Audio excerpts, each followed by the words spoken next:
प्यारे दोस्तों, आज की इस वीडियो में हम आपको हज़रत इब्राहीम अलैहिस्सलाम और हज़रत इस्माइल अलैहिस्सलाम की कुर्बानी का कहानी सुनाएंगे।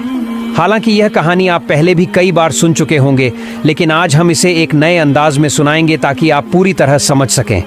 पूरी कहानी जानने के लिए वीडियो को अंत तक ज़रूर देखें। तो आइए शुरू करते हैं। एक रात हमारे प्यारे पैगंबर हज़रत इब्राहीम अलैहिस्सलाम गहरी नींद में सो गई। तभी अचानक उन्होंने एक सपना देखा। कोई कह रहा था, ए इब्राहीम, तुम कुर्बानी करो। हज़रत इब्राहीम अलैहिस्सलाम उस सपना देखकर जग गई। सुबह होते ही उन्होंने 100 ऊँट अल्लाह की राह में कुर्बान कर दिए। फिर दूसरी रात वही आवाज़, ए इब्राहीम, तुम अल्लाह की राह में कुर्बानी करो। सुबह उठते ही उन्होंने फिर 100 ऊँट कुर्बान कर दिए।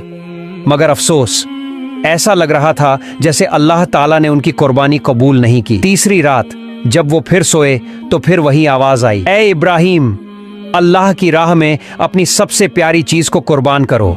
सुबह होते ही हजरत इब्राहीम अलैहिस्सलाम सोच में पड़ गए। बोले, मैंने 2 दिन में 200 ऊँट कुर्बान किए, फिर भी अल्लाह राजी नहीं हुए, तो क्या अल्लाह मुझसे कुछ और चाहते हैं? बहुत सोचने के बाद उन्होंने कहा, अल्लाह ने कहा है अपनी सबसे प्यारी चीज की कुर्बानी दो, तो फिर इस दुनिया में मेरे लिए सबसे प्यारा क्या है? फिर उनका दिल चुपचाप जवाब देने लगा, वो है मेरा बेटा इस्माइल। जब हजरत इब्राहीम अलैहिस्सलाम की उम्र 86 साल थी, तभी इस्माइल अलैहिस्सलाम का जन्म हुआ था।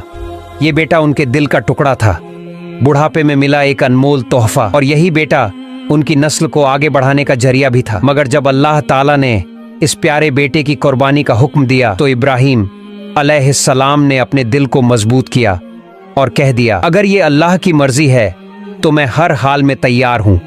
अल्लाह की मोहब्बत के रास्ते में दुनिया की कोई भी चीज मुझे रोक नहीं सकती। अब उन्होंने पक्का इरादा कर लिया बेटे को कुर्बान करने का। अगली सुबह वो अपने बेटे इस्माइल से बोले, बेटा, तुम गुस्ल कर लो, अच्छे कपड़े पहन लो, मैं तुम्हें एक दावत में लेकर चल रहा हूँ। छोटे इस्माइल अलैहिस्सलाम, जो बचपन से ही पिता की गोद से दूर पले थे, जब सुना कि अब्बा उन्हें साथ ले जा रहे हैं तो खुशी से उछल पड़े। वो अपनी माँ हाजरा के पास भागे और बोले, अम्मी, आपने सुना? अब्बा मुझे साथ ले जा रहे हैं, कहते हैं किसी दावत में चलना है, जल्दी से मुझे नहलाइए, अच्छे कपड़े पहनाइए, मुझे अब्बा के साथ जाना है। अम्मी, मेरा तो अब सब्र ही नहीं हो रहा। यह सुनकर बीबी हाजरा की आंखें भर आईं, लेकिन उन्होंने कुछ नहीं कहा, बस बेटे को तैयार करने लगी, मोहब्बत और दर्द से भरे दिल के साथ। सच में क्या वो आपको दावत में ले जा रहे हैं? हजरत इस्माइल अलैहिस्सलाम बोले, अम्मी, आप खुद ही अब्बा से पूछ लीजिए ना। इसके बाद बीबी हाजरा अलैहिस्सलाम